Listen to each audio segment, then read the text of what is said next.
জামাত চরমনায়ের নেতৃত্বে আরো বৃহত্তর রাজনৈতিক জোট হতে যাচ্ছে, চেষ্টা চলছে এবং হবে। আমি যথেষ্ট অপটিমিস্টিক হবে, না হওয়ার কোনো কারণে না হলে এখন শুধু জামাত চরমনাই নয়, জামাত চরমনায় আসা মানে এই ধর্মভিত্তিক আরো দল আসবে।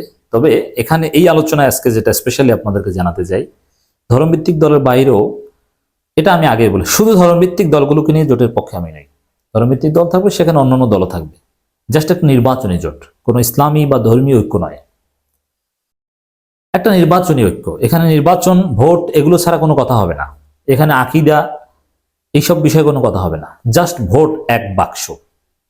এক বাক্স ইসলামপন্থীদের, একই সাথে আরো অনেক ছোট ছোট দলকেও একত্র করার চিন্তা ভাবনা বা উদ্যোগ নিচ্ছে, চেষ্টা চলছে। এই বিষয়ে আমি যথেষ্ট আশাবাদী, এই কারণে সমকালে বিষয়ে একটা রিপোর্ট করেছে, এই রিপোর্টটা আমি বিশ্লেষণ করবো। মূলত এই রিপোর্টে কিছু নতুন তথ্য আছে, আপনারা এগুলো জানেন, আশাবাদী হন এবং এগুলোর ভিত্তিতে পারস্পরিক সম্পর্ক বৃদ্ধির চেষ্টা করুন। জামাত চরমনায় অন্যান্য দলের সাথে দাওয়াত দিন। নির্বাচনী প্রস্তুতি, জামাতের বৃহত্তর জোটের চেষ্টা, ডেফিনেটলি সেটা হলে তো জামাতের নেতৃত্বে হতে হবে। শুধু ধর্মভিত্তিক দল নয়, অন্যরাও বিবেচনায়, দলের বাইরে থেকেও প্রার্থীর চিন্তা, ক্রিয়েটিভ একটা হতো, দলের বাইরে থেকেও প্রার্থী চিন্তা।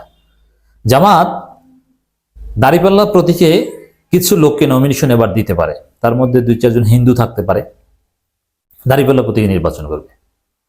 এবং জামাতের রোকন বা এরকম না, জামাত পন্থী এরকম কাউকে কাউকে টেনে আনতে পারে, সম্ভাবনা রয়েছে।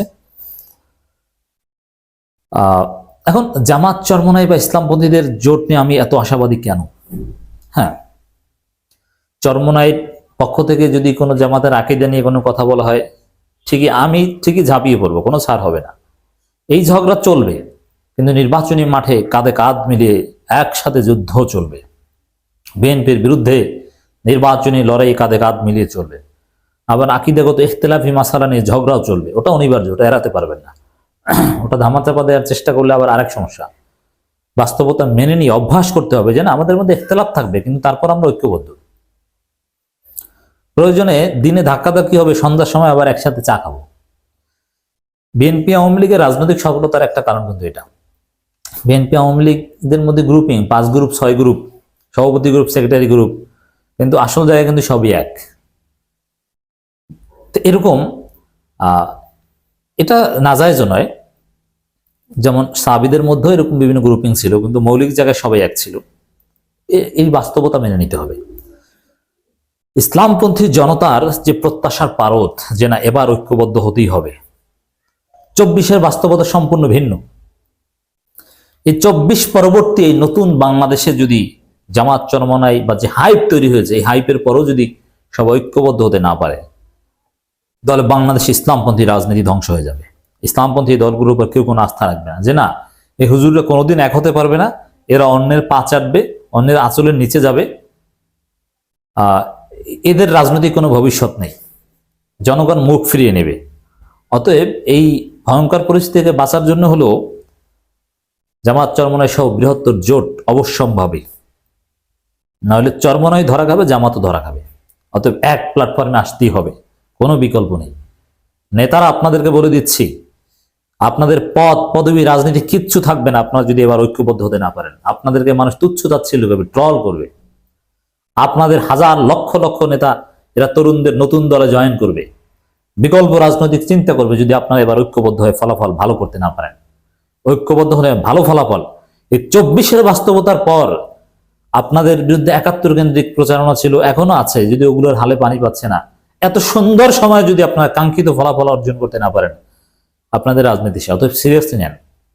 ত্রয়োদশ জাতীয় সংসদের নির্বাচনে ভালো না করতে পারলে রাজনীতি থেকে আপনাদের অবসরে পাঠানোর কথা তরুণ প্রজন্ম ভাববে। অতএব আমরা আপনাদের পাশে আছি, ঐক্যবদ্ধ হন, চেষ্টা চলছে। পরিবর্তিত রাজনৈতিক পরিস্থিতিতে বিএনপি নির্বাচনে প্রতিদ্বন্দ্বী হওয়ার চেষ্টায় থাকা জামাত ইসলামের ভোটের প্রস্তুতি নিচ্ছে। শুধু ধর্মভিত্তিক নয়, আওয়ামী বিরোধী অন্যান্য দল নিয়ে বৃহত্তর জোট গঠনের চেষ্টা চালাচ্ছে তারা। রাইট, সংসদ নির্বাচনে এবং স্থানীয় সরকারের জন্য প্রার্থী ঠিক করা হচ্ছে। সংস্কারে জোর দিলেও এবছরে নির্বাচন চায় দলটি। এবছরে নির্বাচন চায়, এটা সিরিয়াসলি বললে আমরা এর বিরোধিতা করি। আমরা নির্বাচন, ওই সিরিয়ায় দেখেছেন না, নির্বাচন করতে 5 বছর লাগবে। আমি সত্যিকার অর্থে নির্বাচন চাই 28 সালের শেষের দিকে, ডিসেম্বরে, শীতের দিনে। কিন্তু আমার প্রত্যাশা পূরণ হবে এটা আমি বলছি না, কিন্তু আমি ব্যক্তিগতভাবে নির্বাচন চাই 2028 সালের শেষের দিকে, এবং হতেও পারে, অনেক ঘটনার সামনে ঘটবে। সামনের বছর জুনে নির্বাচন হবে, এত সহজ নাও হতে পারে। ছাত্র জনতার অভ্যুত্থানে আওয়ামী লীগের পতনের পর 2 যুগের মিত্র বিএনপির সঙ্গে দূরত্ব তৈরি হয় জামাতে। এই দূরত্ব নিয়ে অনেক কথা বলছেন, এটা ঠিক হচ্ছে না।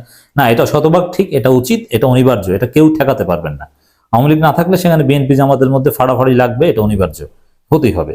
তবে হ্যাঁ, এটা হেলদি কম্পিটিশন হোক, মারামারি বা বিএনপি তো ভারতের দালালি করতে গিয়ে অযাচিত আচরণ করছে, মারামারি করছে, এগুলো না। আপনি নিয়মতান্ত্রিক প্রতিযোগিতা, বিরোধটার মধ্যেও সৌন্দর্য আছে, এগুলো চলুক। 2 দলের নেতাকর্মী একে অন্যের সমালোচনা চলুক, সমস্যা নেই, কিন্তু মারামারিটা না হোক। জামাতের 71 স্বাধীনতা বিরোধী ভূমিকা এবং ব্যাংক প্রতিষ্ঠান দখলের জন্য অভিযুক্ত করে সমাজে, এটা মানুষ হাসে যে জামাত ব্যাংক দখল করেছে। এতে রুহুল কবির রিজভীকে মানুষ পাগল বলে।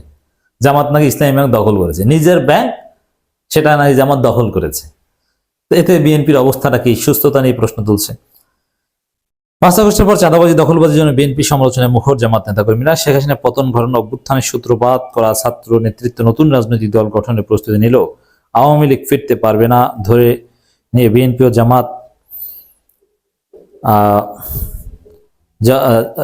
জামাতকে আগামী নির্বাচনে সম্ভাব্য প্রধান প্রতিদ্বন্দ্বী হিসেবে দেখা হচ্ছে।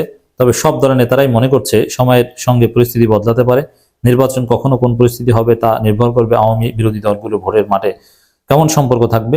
জামাত নেতা স্পষ্ট করে জানেন, 300 আসনে প্রার্থী মুক্তময়গুলো কিছু না, এটা প্রস্তুতি নিবে। কিন্তু বৃহত্তর জোট চেষ্টা চরমনের সাথে তো চলছেই। এই জন্য আমি কিন্তু শুধু জামাতের নেতৃত্ব বলিনি, জামাত চরমনে, কারণ জামাত চরমনে এক হতে না পারলে জোট চেষ্টাটা বৃহত্তর হয় না। জামাতকে বাদ দিয়ে তো কোনো ইসলামী জোটের অবাস্তব, আর চরমনেকে বাদ দিয়ে জোট করলো, এটাও এই খেলাফত মজলিস মুক্তময়, এদের ভোট নাই। সারা দেশে ভোট আছে জামাত ইসলামের এবং চরমনে। এই 2 দল এক হলে 10-15টা দল এমনিতেই তাদের সাথে আসবে। এই 2 দল এক ন মানেই ওই জোটে আমাদের কোনো আগ্রহ নেই। ইসলামী আন্দোলনের বা চরমনের প্রেসিডিয়াম সদস্য আলী আশরাফ আকন বলেন, বিএনপির সঙ্গে বৈঠক করে ইসলামী দলগুলো ভোট আগামী নির্বাচনে এক বাক্সে আনা তথা ঐক্যের প্রচেষ্টা অব্যাহত। মানে বিএনপির ওটা কিছু না, আসলে মূল হচ্ছে যে ইসলামী দলগুলোর সাথে ঐক্যের চেষ্টা চলছে। মামুনুল হকের সাথে বৈঠক করেছেন জামাতের একটা প্রতিনিধি দল, সেখানেও এই বিষয়ে কথা হয়েছে এবং মামুনুল হক জামাতের প্রোগ্রামে এসেছেন অলরেডি। শুধু ধর্মভিত্তিক নয়, আওয়ামী লীগ বিরোধী অন্যান্য মধ্যমপন্থী দল যাতে ইসলামপন্থীদের উত্থান, মৌলবাদীদের উত্থানে তকমা দিতে না পারে, এই জন্য সবাইকে নিয়ে, এই কথা আমি আগে থেকে বলে, সবাইকে নিয়ে একটা জোট চেষ্টা হবে। এটা সফলতার সম্ভাবনা রয়েছে। জামাত কখন নির্বাচন চায় এটা নিয়ে প্রশ্ন আছে। অবশ্য ডাক্তার তাহের কাছে বললে তো এই বিএনপি যেদিন চায় সেদিন সে চায়। বিকল্প দল তৈরির বিষয়টা আলোচনা, ওটা কিছু না, এগুলোর প্রাসঙ্গিক দেখা নেই। দর্শক, জামাত চরমনাইয়ের নেতৃত্বে বৃহত্তর জোট আসবে ইনশাল্লাহ, আমরা আশাবাদী। নির্বাচনী রাজনীতিতে নতুন ইতিহাস সৃষ্টি হবে।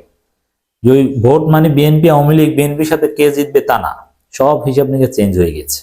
এখন হিসাব নিকেশ নতুন ভাবে, নতুন ইতিহাস সৃষ্টি হবে, নতুন ফলাফল হবে।